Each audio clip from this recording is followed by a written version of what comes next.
बाजीगर के शाहरुख खान के बाद पहला ऐसा एंटागनिस्ट जिसको लोग जीतते हुए देखना चाहते हैं। एक ऐसा विलन जो बाइक पे होने वाली चोरियों को भी कूल बना देता है। एक ऐसा बॉलीवुड एक्टर जिसको हॉलीवुड के स्टीवन स्पीलबर्ग भी कॉम्प्लीमेंट करते हैं। तो यार मुझे बचपन से फिल्में देखने का बहुत शौक है, लेकिन एक फिल्म मैं कभी नहीं भूल सकता, वो थी धूम। क्योंकि पहली बार मैंने टिकट काउंटर पर हाथापाई होते देखी थी फिल्म की टिकट के लिए। ये था जुनून उस आदमी का जिसका नाम है जॉन अब्राहम। जॉन सर की फिल्में आम जनता बहुत पसंद करती है और चाहती है कि जॉन सर की फिल्में और आए भी और हिट भी हो। तो फिर ऐसा क्या हो गया कि जॉन सर की फिल्में आती तो हैं लेकिन वो मैजिक क्रिएट नहीं कर पाती? क्या उनके पास अच्छे डायरेक्टर्स हैं? क्या उनके पास टेक्निकली स्किल्ड डीओपीज यानी डायरेक्टर ऑफ फोटोग्राफी हैं? बिल्कुल है। क्या उनकी फिल्मों में अच्छे म्यूजिक और अच्छे को एक्टर्स का सपोर्ट होता है? ऑफ कोर्स होता है। तो भाई दिक्कत आ कहां रही है? दिक्कत वहीं आ रही है जहां हमेशा आती है, वो है रूट्स। एंड फिल्म की रूट्स मतलब स्क्रिप्ट्स। एक मिनट, थामा, मैं ये नहीं कह रहा हूं कि उनकी फिल्मों की स्क्रिप्ट जो है वो खराब होती है। इनफैक्ट टेक्निकली उनकी फिल्मों की स्क्रिप्ट बहुत अमेजिंग होती है। जैसे कि सालों पहले उनकी एक फिल्म आई थी अटैक। इस फिल्म की स्क्रिप्ट के अंदर टेक्निकली सारी चीजें बहुत अच्छी होती है, बट फिर भी ये वर्क नहीं कर पाती। ये क्यों है ये मैंने इस पोस्ट में समझाया है, और आज हम लेने वाले हैं एग्जाम्पल उनकी लेटेस्ट फिल्म तेहरान का, to understand what exactly is the problem with John Abraham films.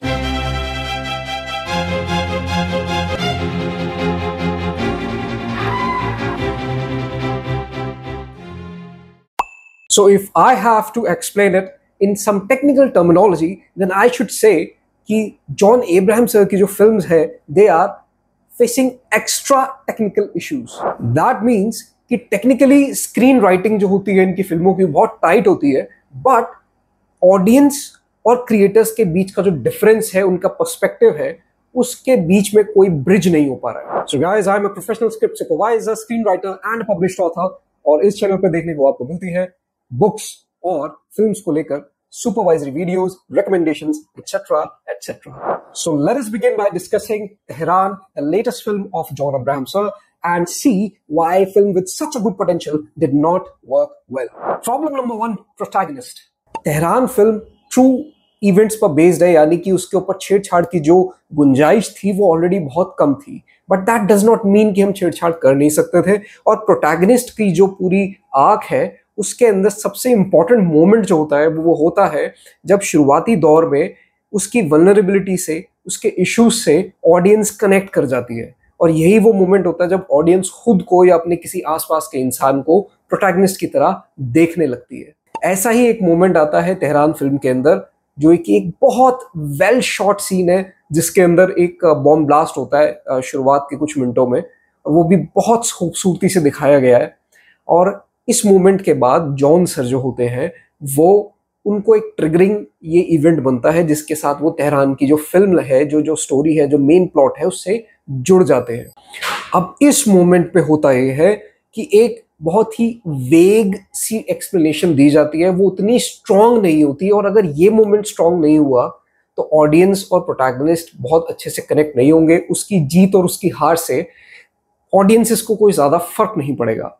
होता यह है कि एक वेग से लाइन ऑफ अ डायलॉग से जॉन सर को कनेक्ट करने की कोशिश की जाती है, और जॉन सर इस पूरे प्लॉट के पीछे, इस पूरी जद्दोजहद जो वो इतनी ले लेते हैं कि बाहर के देश जाते हैं, वहां पर रिस्क ले लेते हैं, पूरी अपनी गवर्नमेंट के खिलाफ भी चले जाते हैं, लेकिन he has to do the righteous thing. ये सारी चीजें हो इस वजह से रही है क्योंकि ही हैज विजुअलाइज्ड कि अगर उनकी अपनी बेटी उस लड़की की जगह पे होती जो उस बॉम्ब ब्लास्ट में मरती है तो कैसा होता। Now we need to address this.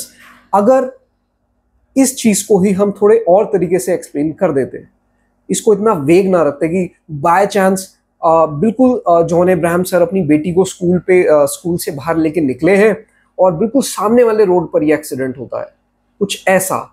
या फिर उस लड़की जो जिसकी डेथ होती है बॉम्ब ब्लास्ट में, वो लड़की फूल बेचने वाली होती है, इन्होंने जस्ट उससे फूल खरीदा, अपनी बेटी को दिया, और उसकी बेटी एक कॉन्वर्जेशन करती है अपने पिता से कि पापा मैं भी उसकी जगह हो सकती थी, फूल बेच सकती थी, समथिंग लाइक दैट, और उसके बाद वो लड़की मरती। तो मुझे लगता है कि रिलेटेबिलिटी जो प्रोटैगनिस्ट की है इस पूरे प्लॉट के साथ, कि वो इतनी जद्दोजहद जो कर रहे हैं वो कर क्यों रहे हैं, वो जो वाई है वो बहुत स्ट्रांग हो जाता। और अगर वो वाई बहुत स्ट्रांग होता तो ऑडियंस इनकी जीत इनकी हार के साथ बहुत ज्यादा कनेक्ट होती। फॉर एग्जाम्पल गब्बर और ठाकुर का एग्जाम्पल लेते हैं from the film Sholay. Gabbar जो ठाकुर के साथ करता है, उनके हाथ काट देता है, जिसकी वजह से वो उससे बदला लेने निकलते हैं। इसके लिए फिर हम भी उतावले हो जाते हैं कि यार ठाकुर शुड गेट जस्टिस, उनके हाथ जो काटे गए हैं उसका जस्टिस उन्हें मिलना चाहिए, क्योंकि उनको बहुत पर्सनल लॉस होता है और वो हमें भी फील होता है। तो जब जॉन एब्राहम के जो कैरेक्टर जो इधर दिखाया गया है, उनका अपना कोई पर्सनल लॉस इतना बड़ा होता नहीं है, और जो लिंक कराया गया है वो थोड़ा वेग हो जाता है, उतना इंटेंस नहीं होता है। And that is why we do not feel like जब जॉन सर जीतते हैं उस मूवी के अंदर, या नहीं जीतते अगर आपने नहीं देखी है तो, इन एनी केस हम उनके साथ कनेक्ट नहीं कर पाते। प्रॉब्लम नंबर 2, मानुषी चिल्लर डिलेमा। इस फिल्म की एक अच्छी बात है जो कहीं ना कहीं इस फिल्म की बुरी बात बन जाती है। अच्छी बात क्या है कि इसके अंदर हर कैरेक्टर के लिए अच्छे एक्टर्स के लिए गए हैं, और अच्छे नहीं तो कम से कम आप ये तो मान ही सकते हैं कि वो एक बहुत फेमस लोग हैं। जैसे मानुषी चिल्लर इज अ फेमस पर्सन, अभी उनको भी एक अच्छे कैरेक्टर के लिए लिया गया है। लेकिन होता यह है कि जब आप शाहरुख खान को फिल्म के अंदर कास्ट करेंगे तो लोगों की उम्मीद यही होगी कि वो रोमांस करके लड़की को एंड में जीत जाएंगे, एंड सलमान खान को आप फिल्म में कास्ट करेंगे तो लोग यही उम्मीद करेंगे कि वो शर्ट उतारेंगे और लोगों को मारेंगे और फिर एंड में हीरो की तरह जीत जाएंगे। This is the problem with big names with personalities, कि लोग उनसे उम्मीदें जोड़ लेते हैं। यहीं पर मानुषी चिल्लर को जब मैंने देखा फिल्म के अंदर तो मैंने भी एक उम्मीद जोड़ ली कि may be she is the love interest of the main character, the protagonist John Abraham. But ऐसा होता ही नहीं है। फिर एक अलग सा एक वेग, again it's again very vague, कि एक एसआई विजय करके कैरेक्टर है, उनके साथ भी मानुषी चिल्लर का एक एंगल दिखने भी लगता है, कहीं कहीं नहीं भी दिखता है, तो वो बहुत ज्यादा वेग चला जाता है। तो हमें वहां भी ऐसा लगता है कि यार इधर भी कुछ होना चाहिए था। तो इतनी वेगनेस जो क्रिएट होती है कैरेक्टर्स के बीच में, उनके रिलेशनशिप्स की क्लैरिटी नहीं जो मिलती, और एक एक्सपेक्टेशन जो इंसान की जुड़ जाती है कि अच्छा ये फेमस पर्सन आ गया है तो अब इसका कुछ रेलेवेंट रोल होगा।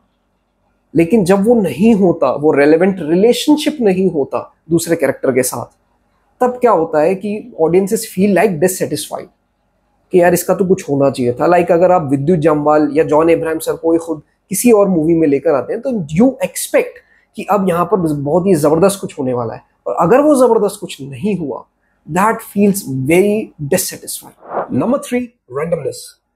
रैंडमनेस से मेरा मतलब है कि कई बार कई सीन्स बहुत ही अलग तरीके से शुरू हो जाते हैं, कोई कहीं एब्रप्टली खत्म हो जाता है, but I think that it is editors issue. उसके अंदर स्क्रीन राइटिंग का कुछ खास लेना देना नहीं है, so I will be skipping this one. Number 4, show like treatment of the characters. ये चीज अप्रिशिएट करने वाली भी है, लेकिन कहीं ना कहीं ये अगेन एक बहुत ही प्रॉब्लमेटिक चीज बन जाती है। देखिए, क्योंकि ये ट्रू इवेंट्स पर बेस्ड है या इंस्पायर्ड है, हमारे पास प्लॉट के साथ करने के लिए बहुत ज्यादा कुछ है नहीं। So all we can do something about is characters और how the screenplay is written और वीव्ड। अब कैरेक्टर्स की जब बात आती है तो यहाँ पर एक बहुत अच्छा स्कोप दिया गया है कैरेक्टर के नुआंसेस के लिए, उनकी जिंदगी की छोटी छोटी झलक दिखाई जाती है। जैसे एसआई विजय का जो कैरेक्टर है, उनका कुछ डिवोर्स का कुछ चल रहा होता है, जिसको बहुत ही इनडायरेक्टली बहुत हल्के में दिखाया जाता है, जो कि मुझे अच्छा भी लगता है। लेकिन ये ट्रीटमेंट जो होती है कैरेक्टर्स की, ये वेब शो के लिए बहुत अच्छी है, जहां पर आपको धीरे धीरे धीरे कैरेक्टर्स के जो धागे हैं वो खुलते हुए नजर आते हैं, और आपको धीरे धीरे पता चलता है कि उनकी पर्सनल लाइफ में क्या हो रहा है। लेकिन जब आपके पास टाइम बाउंडेशन है ऑफ अ फिल्म, तो ये चीज अच्छी नहीं लगती। हमें सब कुछ बहुत क्विक चाहिए होता है। कैरेक्टर बैक स्टोरीज को बिल्कुल हेरा फेरी वाले जोन की तरह लेना चाहिए था। आई मीन कि एक बैक स्टोरी का सीन, उसके बाद आया वापस से उसका आफ्टर इफेक्ट्स, और उसके बाद आया कॉन्टिन्यूटी विद द प्रेजेंट। इससे क्या होता कि सभी चीजों का एक अच्छा अमेलगेमेशन बनता, एक अलॉय बनता, चीजें क्लियर भी होती, वेग नहीं रहती, और एक रिस्पेक्ट टू द कैरेक्टर्स जो आप देना चाह रहे हैं हर कैरेक्टर को, वो भी मिल जाता। Number 5, dialogues. The weakest part of Tehran is dialogues. उसमें क्या होता है, जैसा कि मैंने फर्स्ट पॉइंट में बताया कि प्रोटैगनिस्ट का जो जील है, जो एंथुसियाज्म है फॉर एवरीथिंग दैट्स हैपनिंग, वो हमें उतना समझ नहीं आता। उसकी शुरुआत एक लाइन ऑफ अ डायलॉग से ही होती है, जिसमें एक ऑफिसर आते हैं और वो जॉन इब्राहिम को कहते हैं कि भैया, वो जो बच्ची एक मरी है, गरीब बच्ची, उसका पिता कोई पुलिस वाला नहीं है, तो वो तो उसको इंसाफ दिला नहीं पाएगा कल्प्रिट को पकड़ के, बाकी तुम सोच लो। तो ये इतना कैजुअली बोल दिया जाता है, जैसे मैंने बोला है, या मे बी इससे भी ज्यादा कैजुअली, कि वो हमें इंटेंसिव करता ही नहीं है, उसका वो मुझे हमें इफेक्ट ही नहीं करता। Like if you consider examples of jingoism वाली मूवीज, तो आपको समझ में आएगा कि देखिए, कई बार कुछ एलिमेंट्स जो होते हैं वो थोड़ा ज्यादा ज़ील के साथ, कुछ ज्यादा ड्रामेटिक वे में बोले जाने चाहिए, सो दैट उनका इफेक्ट जो है वो बढ़ जाए। यही वो लाइन ऑफ डायलॉग थी जो इसको बहुत इंटेंस तरीके से थोड़ा ड्रामेटिक वे में बोला जाना चाहिए था, इंस्टेड ऑफ ऐसा बोलने के जो कि बिल्कुल फिल्म की डॉक्यूमेंट्री फील को तो सूट करता है, लेकिन एक ड्रामेटिक फिल्म देखने वाले आए इंसान के लिए वो सही नहीं है। और 1 घंटे बाद तेहरान किसी और ही लैंग्वेज की फिल्म बन जाती है, and I simply do not understand, like with all due respect to the creators, I do not understand कि ये चीज किसी ने एड्रेस की ही क्यों नहीं। After a while you feel like you are watching some foreign film, Iranian, Israeli, जो भी वो भाषा बोली जाती है। Number 6, lack of fancy action sequences. देखो यार, इस फिल्म की एक टोनैलिटी है, और वो टोनैलिटी ये है कि ये थोड़ा सा डॉक्यूमेंट्री स्टाइल में शूट की गई है, और जो बहुत अमेजिंग लगता है। हमें भी बहुत अच्छा लगा कि कुछ ऐसा नया हुआ, बट मैंने वही कहा कि जब आप शाहरुख खान को फिल्म में लेते हैं तो आप क्या एक्सपेक्ट करते हैं, आप सलमान खान को फिल्म में लेते हैं आप क्या एक्सपेक्ट करते हैं। Same goes for John Ibrahim sir, कि उनका स्टेचर इतना बड़ा है कि हम उनसे अमेजिंग ही एक्सपेक्ट करते हैं।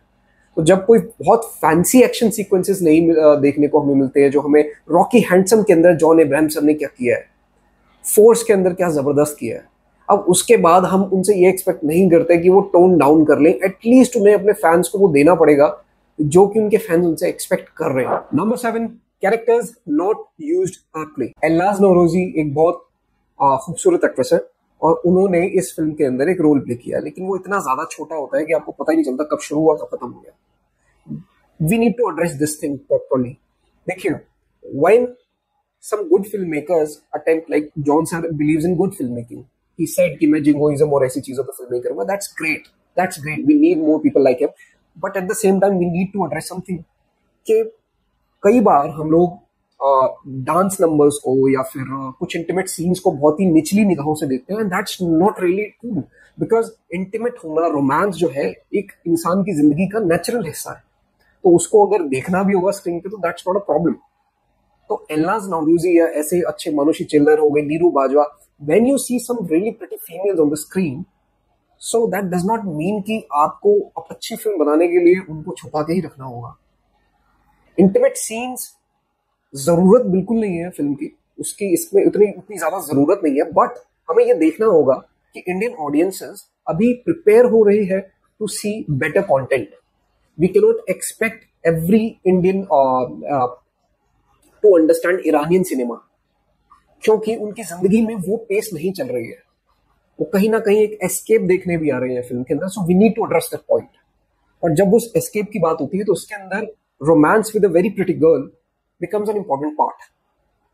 तो अगर हम इसके अंदर कुछ इंटीमेट रोमांटिक सीन्स होते हैं जैसे विद एल्नाज और with Neeru Bajwa, that could have broken the monotony of the very screen play.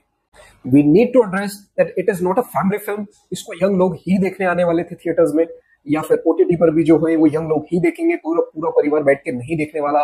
And at the same time, we need to accept that intimate scenes are not a cheap trick to attract masses. No, it is not. But it is very important to break the monotony of a film, of a screenplay. And intimate romantic scenes do that. The final issue of the script is the gas problem. I am not talking about आपके पेट की gas, मैं बात कर रहा हूँ इस film के अंदर जो गैस डील होने वाली थी उसकी, कि उसको हमें इतना ग्रेविटी के साथ नहीं दिखाया। उसको हमें दिखाना था कि कई नेताओं की जो कुर्सियां हैं दांव पे लगी हैं, पूरी गवर्नमेंट उसको बहुत इंटेंसिफाइड तरीके से ले रही है, और उसके बाद जॉन इब्राहिम के लिए जीतना मुश्किल हो जाता है। और यही ऑडियंस के लिए और एंगेजिंग होता है देखना कि एक इंसान दूसरे देश की तो छोड़ो, अपने देश की गवर्नमेंट के खिलाफ जाके भी कैसे काम करेगा। ये मुझे लगता है कि बहुत बड़ा मिस हुआ है। शुरुआत से एंड तक इसको उतना ज्यादा इंटेंस तरीके से नहीं दिखाया गया। At this point I would like to remind you again about my Instagram post that I posted about the film Attack. You can check it out from my Instagram account. Also some of you might be thinking कि मैं सिर्फ इसी film के बारे में बात क्यों कर रहा हूँ, why am I not discussing diplomat or Veda? Answer to that is that if I discuss those things, those films, then I would stretch the length of the video that I'm not willing to. For now, I would say John sir must consider roping in a third-party script supervisor with no connections with directors, producer, actors whatsoever, so that there is one dauntless person to point out the issues or tiny flaws of the script that might not work in the favor eventually. And John sir, we love your films. If this video reaches you, I'm a fan. I want your films to work. And all the best for Force 3. To my tiny bunch of viewers, thank you very much for watching the video. I would keep providing the value-adding content. So follow, subscribe, you know the deal, right? Auf Wiedersehen.